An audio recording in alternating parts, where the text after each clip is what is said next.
Hello दोस्तों, please मेरा YouTube channel subscribe करें। एक छोटे से गांव में हसन नाम का एक लड़का रहता था।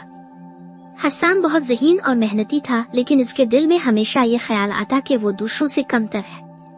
वो अपने हम उम्र दोस्तों को देखता जो कभी खेल में जीत जाते, कभी अपनी पढ़ाई में नुमाया नंबर लेते और कभी दूसरों की मदद करते हुए नजर आते। हसन सोचता कि वो क्यों कुछ खास नहीं कर पाता। इसके दिल में ये सवाल उठता कि क्या वो कभी अल्लाह के नजदीक हो सकता है? क्या इसकी छोटी छोटी कोशिशों का कोई मतलब है? एक दिन हसन अपनी दादी के पास बैठा हुआ था।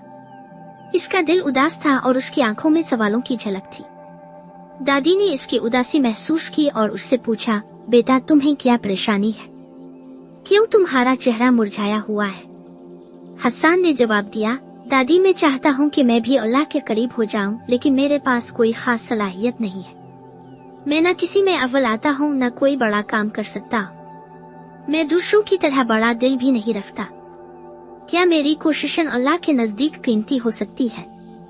दादी ने मुस्कुरा कर कहा, मेरे प्यारे बच्चे, अल्लाह के नजदीक बड़ा छोटा होना नहीं बल्कि नियत और इखलास अहम होते हैं। मैं तुम्हें एक किस्सा सुनाती हूँ जिससे तुम्हें इस बात की समझ आ जाएगी। हसन ने दादी के करीब होकर किस्सा सुनने के लिए तैयार हो गया। दादी ने कहना शुरू किया, बहुत साल पहले एक गरीब किसान था जिसका नाम फरीद था। फरीद के पास ज्यादा दौलत नहीं थी, लेकिन इसके पास एक जमीन का छोटा सा टुकड़ा था जिस पर उसने बड़ी मेहनत से एक सेब का दरख्त लगाया। शुरू के सालों में दरख्त बहुत छोटा था और इसे देखभाल की बहुत जरूरत थी। फरीद दिन रात मेहनत करता, इसे पानी देता और उसकी हिफाजत करता। वो जानता था कि अल्लाह इसकी मेहनत देख रहा है और वो हमेशा दुआ करता कि इसके दरख्त पर एक दिन फल लगे। आखिरकार कई साल बाद दरख्त पर खूबसूरत सेब आने लगे। ये फरीद के लिए बहुत खुशी का दिन था। इसने अल्लाह का शुक्र अदा किया और फैसला किया कि वो अपनी खुशी को अल्लाह के साथ बांटेगा। इसने दरख्त से सबसे बेहतरीन सुर्ख और खूबसूरत सेब चुना और इसे मस्जिद में सदका के तौर पर देने का इरादा किया। इसी वक्त इसी गांव में एक अमीर आदमी भी रहता था जिसका नाम रशीद था। रशीद के पास एक वसी और शानदार बाग था जहां मुख्तलिफ किस्म के फल और सब्जियां अलिफाकती थी। एक दिन रशीद ने सोचा कि वो भी मस्जिद में सदका करेगा, चुनांचे इसने अपने बाग से सबसे बड़ा और चमकदार सेब चुना और मस्जिद में भेज दिया। दोनों सेब मस्जिद के इमाम के पास पहुंचाए गए। एक तरफ फरीद का छोटा सा थोड़ा दागदार सेब था और दूसरी तरफ रशीद का बड़ा और शानदार सेब था। इमाम ने दोनों सेब देखे और बगैर सोचे समझे बड़ा सेब को ज्यादा कीमती समझा।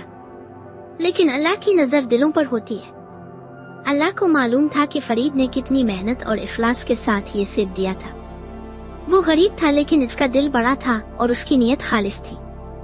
दूसरी तरफ रशीद का बड़ा सेब देने में इतनी नीयत नहीं थी, बल्कि इसने सिर्फ अपनी दौलत का एक छोटा सा हिस्सा दिया था। अल्लाह ने फरीद के छोटे सेब को ज्यादा कीमती माना क्योंकि वो मेहनत, मोहब्बत और सच्ची नीयत का फल था। हसन ये कहानी सुनकर हैरान रह गया। इसने दादी से पूछा, क्या इसका मतलब ये है कि मेरे छोटे छोटे काम भी अल्लाह के नजदीक अहम हो सकते हैं? दादी ने नरमी से कहा, हाँ मेरे बच्चे, अल्लाह तुम्हारे हर अमल को देखता है, चाहे वो कितना ही छोटा क्यों ना हो। अगर तुम्हारी नीयत खालिस है और तुम इखलास से काम करते हो तो वो अमल अल्लाह के नजदीक बहुत कीमती है। हसन को अब समझ आ गया था कि अल्लाह के नजदीक दिल की पाकीज़गी और नीयत सबसे ज्यादा अहमियत रखते हैं। इसने दिल में ये अहद किया कि वो कभी भी अपनी नेकियों को छोटा नहीं समझेगा और हमेशा नेक नीति से काम करेगा। इस दिन के बाद हसन ने खुद को कमतर महसूस करना छोड़ दिया। वो जानता था कि अल्लाह के नजदीक इसका हर अमल कीमती है अगर वो दिल से किया जाए। चाहे वो एक छोटी सी दुआ हो, किसी की मदद करना हो या सिर्फ एक अच्छा ख्याल दिल में रखना हो, अल्लाह हर चीज को जानता है और हर नेकी को कदर की निगाह से देखता है। हेलो दोस्तों, प्लीज मेरा यूट्यूब चैनल सब्सक्राइब करें।